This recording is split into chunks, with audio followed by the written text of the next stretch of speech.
Departemen Luar Negeri Amerika Serikat menuduh perusahaan satelit China, Zhangguang, menyediakan citra satelit kepada Houthi untuk menargetkan kapal perang Amerika Serikat dan kapal internasional di Laut Merah, menurut laporan Financial Times pada Kamis 17 April 2025.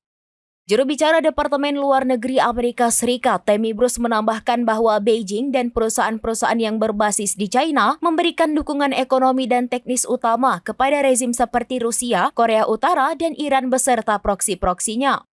Juru bicara Kedutaan Besar China di Washington, Liu Pengyu, mengatakan ia tidak mengetahui situasi tersebut, jadi tidak dapat berkomentar banyak. Sementara itu, perusahaan yang dituduh Amerika itu tidak segera menanggapi permintaan komentar yang diajukan.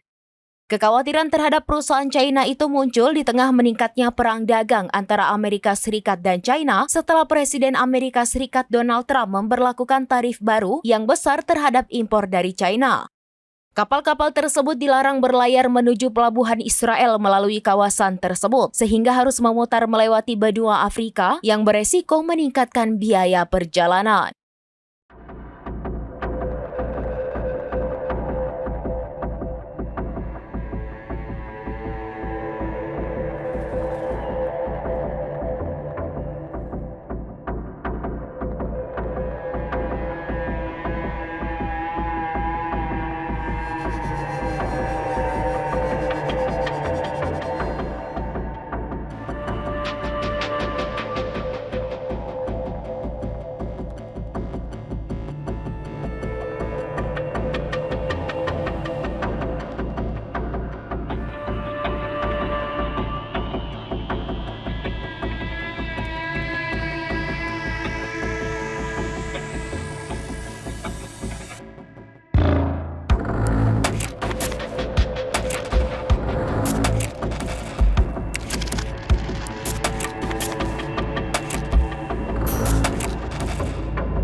Download Tribun X sekarang, menghadirkan lokal menjadi Indonesia.